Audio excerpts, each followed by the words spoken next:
কাউকে ভয় পাই না। আমরা আবার বলছি, আমরা আল্লাহ ছাড়া কাউকে ভয় করি না। আমরা কি থেমে যাব? কারো ভয় দেখানি রক্ত চক্ষুর কারণে থেমে যাব? আমরা কারো রক্ত রাঙানি চোখ রাঙানিকে ভয় না করে আমরা থেমে যাব না। এক আল্লাহ ছাড়া ছাত্র শিবিরের এই দুর্বার আন্দোলনকে পৃথিবীর কোন শক্তি নেই থামিয়ে দিবে। সংগ্রামী উপস্থিতি, অনেক রক্ত অনেক ত্যাগের মধ্যে দিয়ে আজকে এখানে দাঁড়িয়েছি। প্রয়োজনে আবার জীবন দিব, আবার রক্ত দিব, আবার চুলায় ফিরে আসবে, কিন্তু বাংলাদেশকে কোন প্যাসিফাদের হাতে আমরা তুলে দিব না ইনশাআল্লাহ। জাহিদুল ইসলাম, ছাত্র নেতা জাহিদুল ইসলাম। যাদের আদর্শে নবীজি والصلاة والسلام على رسوله الكريم وعلى آله وصحبه أجمعين।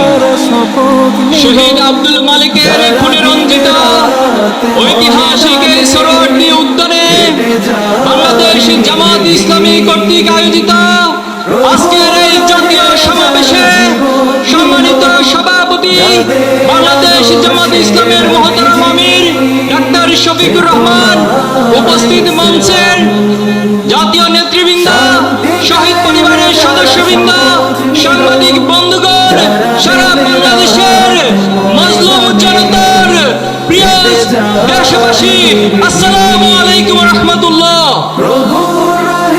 সংগ্রামী উপস্থিতি, জুলাই যেমন ছিল আমাদের জন্য কষ্টের, জুলাই মাস ছিল নির্মমতার নিষ্ঠুরতা, তেমনি জুলাই ছিল প্রতিবাদ, প্রতিরোধ এবং বিজয়ের মাস। আজকে শহীদ পরিবারদেরকে আর্তনাদ করে বলতে হয়, তারা বিচারহীনতার মধ্য দিয়ে যাচ্ছে। তারা জুলাইয়ের আকাঙ্ক্ষার যে প্রত্যাশা ছিল এখনো শহীদ পরিবার তা পাচ্ছে না। এর যে দুঃখজনক, আমাদের জন্য আর কিছুই হতে পারে না। অন্তর্বর্তী সরকারকে বলতে চাই, আপনারা স্বাভাবিক কোন প্রক্রিয়ায় ক্ষমতায় বসেন নাই। হাজার হাজার ছাত্র জনতার রক্তের উপরে আপনারা ক্ষমতায় বসেছেন।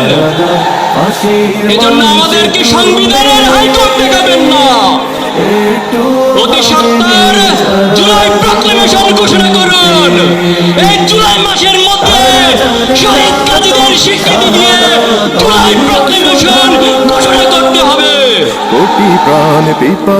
সংগ্রামী উপস্থিতি, বাংলাদেশের শিক্ষাঙ্গনগুলোকে গত 15 বছর সন্ত্রাস মাদকের অভয়ারণ্যে পরিণত করা হয়েছে।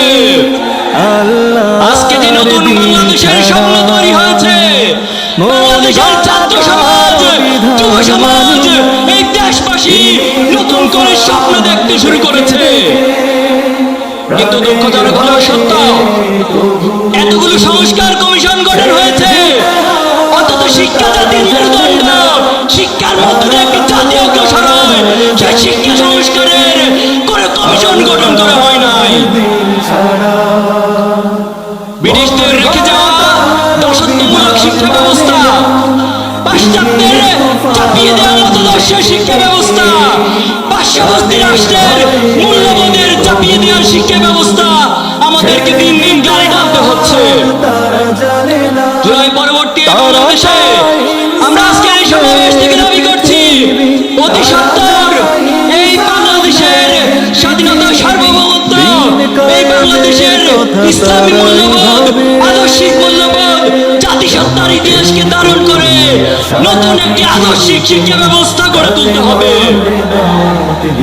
ছাত্র জনতার প্রাণের দাবি শিক্ষাঙ্গনগুলোতে দ্রুত ছাত্র সংসদ নির্বাচন, কিন্তু আমরা দেখতে পাচ্ছি এই ছাত্র সংসদ নির্বাচন নিয়ে বিভিন্ন মহল টালবাহানা করছে, ঘরের রাজনীতি ফিরিয়ে আনার চেষ্টা করছে। আমরা বলতে চাই, শিক্ষার্থীদের প্রাণের দাবি এই ছাত্র সংসদ নির্বাচন অতি সত্বর সকল ক্যাম্পাসে আয়োজন করতে হবে। সংগ্রামী উপস্থিতি, ইসলামী ছাত্র শিবির 1977 সাল থেকে আজ অব্দি সৎ দক্ষ দেশপ্রেমিক নাগরিক তৈরির দুর্বার এই আন্দোলন, এই কাফেলা নিরলসভাবে কাজ করে যাচ্ছে। আপনারা আমাদের প্রথম কেন্দ্রীয় সভাপতি মীর কাসিম আলী ভাইকে হত্যা করেছেন, আমাদের দ্বিতীয় কেন্দ্রীয় সভাপতি কামরুজ্জামানকে হত্যা করেছেন, জামাত ইসলামের নেতৃবৃন্দকে জুডিশিয়াল কিলিং এর মাধ্যমে হত্যা করেছেন, কোরআনের পাখি বাংলাদেশের মানুষের নয়নের মনে আল্লামা সাঈদীকে মেডিকেল কিলিং এর মাধ্যমে হত্যা করেছেন। কিন্তু আমাদের অগ্রযাত্রাকে কেউ থামিয়ে দিতে পারেনি। অনেকে আমাদেরকে কথায় কথায় ভয় দেখায়, আমরা অনেকবার বলেছি আমরা এক আল্লাহ ছাড়া কাউকে ভয় পাই না। আমরা আবার বলছি আমরা এক আল্লাহ ছাড়া কাউকে ভয় করি না। আমরা কি থেমে যাব? কারো ভয় দেখানি রক্ত চক্ষুর কারণে থেমে যাব? আমরা কারো রক্ত রাঙানি চোখ রাঙানিকে ভয় না করে আমরা আমাদের থেমে যাব না। এক আল্লাহ ছাড়া ছাত্র শিবিরের এই দুর্বার আন্দোলনকে পৃথিবীর কোনো শক্তি নেই থামিয়ে দিবে। সংগ্রামী উপস্থিতি, অনেক রক্ত অনেক ত্যাগের মধ্যে দিয়ে আজকে এখানে দাঁড়িয়েছি। প্রয়োজনে আবার জীবন দিব, আবার রক্ত দিব, আবার চুলায় ফিরে আসবে, কিন্তু বাংলাদেশকে কোন প্যাসিবাদের হাতে আমরা তুলে দিব না ইনশাআল্লাহ। নাসরুম মিনাল্লাহি ওয়া ফাতহুম করিব ওয়া বাশশিরিল মুমিনিন। বাংলাদেশ জিন্দাবাদ, ইসলামী ছাত্র শিবির জিন্দাবাদ।